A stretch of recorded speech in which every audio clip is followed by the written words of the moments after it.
മറ്റൊരു ലക്ഷണം അപരിചിതരുമായി ബന്ധപ്പെട്ടാണ്. അപരിചിതരായ വ്യക്തികൾ നിങ്ങളുടെ വീടുകളിലേക്ക് കടന്നു വരികയോ അല്ലെങ്കിൽ നിങ്ങളുടെ ഓഫീസിലോ മറ്റ് സാഹചര്യങ്ങളിലോ അപരിചിതരായ വ്യക്തികൾ നിങ്ങളുടെ അടുത്ത് സഹായം അഭ്യർത്ഥിച്ച് വരുന്നു എങ്കിൽ അത് ഏറ്റവും ശുഭകരമായ ഒരു ലക്ഷണമാണ്. പ്രത്യേകിച്ചും നിങ്ങൾ ഭഗവാനെ മനസ്സിൽ സ്മരിക്കുന്നതായ അവസരത്തിലോ ഭഗവാനെ പ്രാർത്ഥിക്കുകയോ അല്ലെങ്കിൽ ഭഗവാന്റെ നാമങ്ങൾ ഉരുവിടുന്നതായ അവസരത്തിലോ നിങ്ങളുടെ അടുത്ത് ഒരു വ്യക്തി സഹായം ചോദിച്ചു വരുന്നത് ഇരട്ടി അനുഗ്രഹത്തെയാണ് സൂചിപ്പിക്കുന്നത്. അഥവാ ഭഗവാന്റെ അനുഗ്രഹം നിങ്ങളുടെ ജീവിതത്തിൽ എപ്പോഴും ഉണ്ട് എന്ന സൂചന തന്നെയാകുന്നു. നിങ്ങളോട് ചോദിച്ചാൽ ആ സഹായം നിങ്ങൾ ചെയ്തു നൽകും എന്ന ബോധ്യം അയാൾക്കുണ്ടാകും. അത് ഭഗവാനായി തന്നെ നൽകുന്ന ഒരു അനുഗ്രഹമാകുന്നു. ഇതിലൂടെ നിങ്ങളുടെ ജീവിതത്തിൽ ശുഭകരമായ കാര്യങ്ങൾ വർദ്ധിക്കും. അതിനാൽ നിങ്ങളെ കൊണ്ട് ചെയ്യാൻ സാധിക്കുന്നതായ സഹായം അവർക്ക് ചെയ്തതിനു ശേഷം അന്നേ ദിവസം നിങ്ങൾ ശിവക്ഷേത്രത്തിൽ ദർശനം നടത്തുക. എന്നാൽ ഏവർക്കും ഇത്തരത്തിൽ ദർശനം നടത്തുവാൻ സാധിക്കണം എന്നില്ല. കാരണം പലരും വിദേശത്തുള്ളവരാകാം. ഇപ്രകാരം നിങ്ങൾക്ക് സംഭവിക്കുന്നു എങ്കിൽ ഒരു നാണയത്തുട്ട് തലയ്ക്കുഴിഞ്ഞ് മാറ്റി വയ്ക്കുവാൻ നിങ്ങൾ ശ്രമിക്കുക. നാട്ടിൽ വരുമ്പോൾ തീർച്ചയായും ഈ നാണയം ഭഗവാന് സമർപ്പിച്ച് പ്രാർത്ഥിക്കുക. സർവ്വ ഐശ്വര്യങ്ങൾ തന്നെ നിങ്ങളുടെ ജീവിതത്തിലേക്ക് കടന്നു വരും.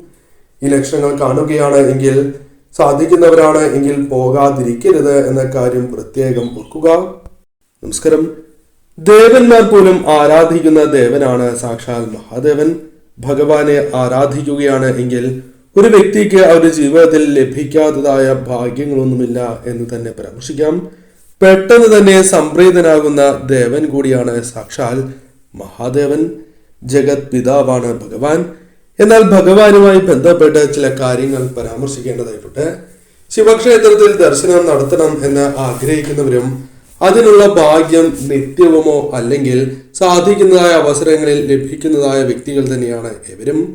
എന്നാൽ ഭഗവാൻ തന്നെ നിങ്ങളെ ദർശനത്തിനായി വിളിക്കുമ്പോൾ ശിവക്ഷേത്രത്തിൽ ദർശനം നടത്തണം, ഭഗവാന്റെ സന്നിധിയിൽ എത്തിച്ചേരണം എന്ന് ഭഗവാൻ തന്നെ വിളിക്കുന്നതായ അവസരത്തിൽ കാണുന്ന ആ പ്രധാനപ്പെട്ട ലക്ഷണങ്ങളെ കുറിച്ച് ഈ വീഡിയോയിലൂടെ പരാമർശിക്കാം. ഏവരും ഭഗവാനെ മനസ്സിൽ ധ്യാനിച്ച് ഓം നമഃശിവായ എന്ന് കമന്റ് ബോക്സിൽ രേഖപ്പെടുത്തുവാൻ ശ്രമിക്കുക. തിങ്കളാഴ്ച നടത്തുന്ന വിശേഷാൽ ശിവപൂജയുടെ ഭാഗമാക്കുവാൻ ആഗ്രഹിക്കുന്നവരാണ് എങ്കിൽ പേരും ജന്മനക്ഷത്രവും കമന്റ് ബോക്സിൽ രേഖപ്പെടുത്തുക. ആ വിശേഷപ്പെട്ടതായ ലക്ഷണങ്ങളെ കുറിച്ചാണ് ഈ പരാമർശിക്കുന്നത്. ആദ്യത്തേത് സ്വപ്ന ദർശനമാണ്.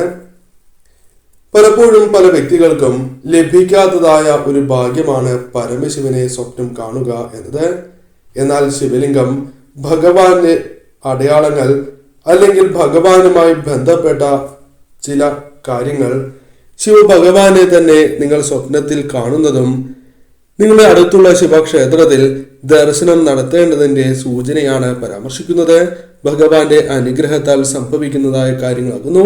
അതിനാൽ തീർച്ചയായും അടുത്തുള്ള ശിവക്ഷേത്രത്തിൽ നിങ്ങൾ പോകാതിരിക്കരുത് എന്ന് തന്നെ പരാമർശിക്കാം. അടുത്തുള്ള ശിവക്ഷേത്രത്തിൽ ദർശനം നടത്തുകയും ഭഗവാന് സാധിക്കുന്നതായ വഴിപാടുകൾ നിങ്ങളുടെ കഴിവ് പോലെ നടത്തുക. ഒന്നും സാധിക്കുന്നില്ല എങ്കിൽ ഭഗവാന് പുഷ്പം സമർപ്പിക്കുകയോ അല്ലെങ്കിൽ തലയ്ക്കുഴിഞ്ഞ് ഒരു നാണയമാണ് എങ്കിലും സമർപ്പിക്കുന്നത് ഏറ്റവും വിശേഷമാകുന്നു. ഇപ്രകാരം സ്വപ്നം കാണുന്നത് തന്നെ പുണ്യമാണ് എന്ന് തന്നെ പരാമർശിക്കാം. ഈ ഗുണഫലങ്ങൾ പൂർണ്ണമായും ലഭിക്കുവാൻ വേണ്ടിയാണ് തീർച്ചയായും നിങ്ങൾ ശിവക്ഷേത്രത്തിൽ ദർശനം നടത്തണം എന്ന് പരാമർശിക്കുന്നത്. ഭഗവാന്റെ അനുഗ്രഹത്താൽ ആ വ്യക്തികൾക്ക് കാര്യങ്ങൾ കൂടുതൽ അനുകൂലമായി ഭവിക്കുക തന്നെ ചെയ്യും. മറ്റൊന്ന് നാഗങ്ങളുമായി ബന്ധപ്പെട്ട് പരാമർശിക്കുന്ന ലക്ഷണമാണ്. പാമ്പിനെ ഭഗവാനുമായി ബന്ധപ്പെട്ട് പരാമർശിക്കുന്ന ഒരു ജീവിയാണ്. അതിനാൽ തന്നെ നിങ്ങളുടെ വീടുകളിൽ പാമ്പിനെ കാണുന്നത് നിങ്ങൾക്ക് ഭയം ഉള്ളിൽ തോന്നുന്നതിന് കാരണമായി തീരും എങ്കിൽ പോലും ഭഗവാന്റെ അനുഗ്രഹത്താൽ സംഭവിക്കുന്ന പ്രധാനപ്പെട്ടതായ ഒരു കാര്യമായി തന്നെ പരാമർശിക്കാം. ഭഗവാൻ തന്നെ നിങ്ങളെ ദർശനത്തിനായി വിളിക്കുമ്പോൾ കാണുന്ന ഒരു സൂചനയായി തന്നെ പരാമർശിക്കുവാൻ സാധിക്കും. ഇപ്രകാരം നിങ്ങൾ പാമ്പിനെ കാണുകയാണ് എങ്കിൽ അത് വിശേഷപ്പെട്ടതായ ലക്ഷണമായതിനാൽ തന്നെ നിങ്ങൾ അടുത്തുള്ള ശിവക്ഷേത്രത്തിൽ ദർശനം നടത്തുന്നതും അടുത്തുള്ള നാഗക്ഷേത്രത്തിൽ കൂടി ദർശനം നടത്തുന്നത് വിശേഷമാകുന്നു. സാധിക്കുന്ന ഏവരും ഈ ഒരു കാര്യം തീർച്ചയായും ചെയ്യേണ്ടത് അനിവാര്യമാകുന്നു. കൂടാതെ അന്നേ ദിവസം വിളക്ക് തെളിയിക്കുമ്പോൾ പഞ്ചാക്ഷരി മന്ത്രം ജപിക്കുന്നതും നാഗങ്ങളെ കാണുന്നതായ അവസരത്തിൽ പഞ്ചാക്ഷരി മന്ത്രം മനസ്സിൽ ഉരുവിടുന്നതും ഏറ്റവും വിശേഷപ്പെട്ടതായ ഒരു കാര്യം തന്നെയാകുന്നു. തീർച്ചയായും നിങ്ങൾ ദർശനം നടത്തുകയും നിങ്ങളെ കൊണ്ട് സാധിക്കുന്നതായ വഴിപാടുകൾ ഭഗവാന് നടത്തുവാനും മറക്കാതിരിക്കുക. കുടുംബസമേതം ദർശനം നടത്തുന്നതാണ് എല്ലായ്പ്പോഴും ശുഭം. അതിന് സാധിക്കാത്തവരാണ് എങ്കിൽ തീർച്ചയായും നിങ്ങളാണ് എങ്കിലും ദർശനം നടത്തുക. ഭസ്മം. വീടുകളിൽ ഭസ്മത്തിന്റെ ഗന്ധം നിറയും. ഇപ്രകാരം നിങ്ങൾക്ക് സംഭവിക്കുന്നു എങ്കിൽ അത് അതീവ ശുഭകരമായ ഒരു ലക്ഷണമായി തന്നെ പരാമർശിക്കാം. വീട് മുഴുവനായോ അല്ലെങ്കിൽ പൂജാമുറിയിൽ മാത്രമായാണ് എങ്കിൽ പോലും ഇപ്രകാരം ഭസ്മത്തിന്റെ ഗന്ധം പരക്കുന്നത് ആ വീടുകളിൽ ഭഗവാന്റെ അനുഗ്രഹത്തെ സൂചിപ്പിക്കുന്നു എന്ന് തന്നെ പരാമർശിക്കാം. അതിനാൽ തന്നെ ഈ ശുഭലക്ഷണം നിങ്ങൾക്ക് പ്രകടമാവുകയാണ് എങ്കിൽ അടുത്തുള്ള ശിവക്ഷേത്രത്തിൽ ഭഗവാന്റെ സന്നിധിയിൽ നിങ്ങൾ എത്തിച്ചേരേണ്ടത് അനിവാര്യമാകുന്നു. ഇപ്രകാരം ദർശനം നടത്തുന്നത് സർവ ഐശ്വര്യപ്രദമാണ്. മറ്റൊരു കാര്യം കൂടി ചെയ്യുക. ഇപ്രകാരം ദർശനം നടത്തുന്നതായ അവസരത്തിൽ ഭഗവാന് വീട്ടിൽ നിന്ന് വെളുത്ത പുഷ്പങ്ങൾ കൊണ്ടുപോകുന്നതോ കരിക്ക് വീടുകളിൽ നിന്നും കൊണ്ടുപോയി ഭഗവാന് സമർപ്പിക്കുന്നതും വിശേഷമാണ് എന്ന കാര്യവും പ്രത്യേകം ഓർക്കുക. മറ്റൊരു ലക്ഷണമായി പരാമർശിക്കുന്നത് കാളയുമായി ബന്ധപ്പെട്ടാണ്. ഇപ്രകാരം നിങ്ങൾക്ക് കാളയെ കാണുവാൻ സാധിച്ചു. നിങ്ങൾ ഒരു യാത്ര പോകുന്നതായ അവസരത്തിലോ അല്ലെങ്കിൽ വീടുകളിലുള്ള അവസരത്തിൽ കാള വീടുകളിലേക്ക് വരുന്നതാണ് എങ്കിൽ പോലും അത് ഏറ്റവും ശുഭകരമായ ഒരു ലക്ഷണമായി തന്നെ പരാമർശിക്കാം. ശുഭ സൂചനയാണ്. ഭഗവാന്റെ അനുഗ്രഹം നിങ്ങളിലുണ്ട് എന്ന വ്യക്തമായ സൂചനയാണ് ഇതിലൂടെ അർത്ഥമാക്കുവാൻ സാധിക്കുന്നത്. അതിനാൽ തന്നെ നിങ്ങൾ തീർച്ചയായും ഭഗവാന്റെ സന്നിധിയിൽ എത്തിച്ചേരേണ്ടത് അനിവാര്യമാണ്. അതിനാൽ തീർച്ചയായും നിങ്ങൾ ദർശനം നടത്തുന്നതിലൂടെ ഭഗവാന്റെ അനുഗ്രഹം ഇരട്ടിക്കുന്നതിന് സഹായകരമായി തീരും.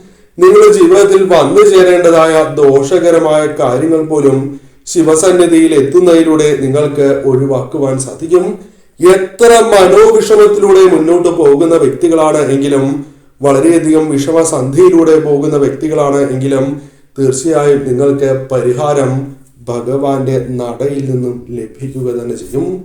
ഭഗവാൻ നിങ്ങളെ വിളിക്കുന്നു, അതിനാൽ പോകാതിരിക്കരുത് എന്ന് തന്നെ പരാമർശിക്കാം. ചില വ്യക്തികൾക്ക് ലഭിക്കുന്ന ഒരു സവിശേഷമായ പുണ്യകരമായ ഒരു കാര്യമാണ് അറിയാതെ എപ്പോഴും ഭഗവാന്റെ നാമം നാവിൽ വരിക എന്നത്. അറിയാതെ ഇവർ ഉരുവിട്ടു പോകുന്നു എന്നതാണ് വാസ്തവം. ഇവർ പോലും ചിന്തിക്കുന്നതായ ഒരു കാര്യമാണ് എന്തുകൊണ്ട് ഇപ്രകാരം സംഭവിക്കുന്നു എന്ന്. അത് ഭഗവാന്റെ അനുഗ്രഹത്തെ സൂചിപ്പിക്കുന്നതായ ഒരു ലക്ഷണമായി തന്നെ പരാമർശിക്കുവാൻ സാധിക്കും. ഭഗവാൻ നിങ്ങളെ ദർശനത്തിനായി വിളിക്കുന്നു എന്നതിന്റെ വ്യക്തമായ സൂചന തന്നെയാണ് ഇത്. നിങ്ങളുടെ ആത്മാവ്, അതായത് ദൈവാംശമായ ആത്മാവ് ആ കാര്യങ്ങൾ തിരിച്ചറിയുകയും നിങ്ങൾക്ക് നൽകുന്ന സൂചനയായി തന്നെ പരാമർശിക്കാം. അതിനാൽ ഈ ലക്ഷണം കാണുകയാണ് എങ്കിൽ നിങ്ങൾ അടുത്തുള്ള ശിവക്ഷേത്രത്തിൽ ദർശനം നടത്തുക. കൂടാതെ നിങ്ങൾ ഭഗവാന് ദർശനം നടത്തുന്നതായ അവസരത്തിൽ ഭഗവാന് പുഷ്പങ്ങളും കരിക്കും സമർപ്പിച്ച് പ്രാർത്ഥിക്കുന്നതും, സാധിക്കുന്നില്ല എങ്കിൽ തലയ്ക്കൊഴിഞ്ഞ് ഒരു നാണയമോ കൂവളമാലയോ അല്ലെങ്കിൽ നിങ്ങളെ കൊണ്ട് സാധിക്കുന്ന മറ്റൊരു വഴിപാട് നടത്തുന്നതും വിശേഷം തന്നെയാകുന്നു.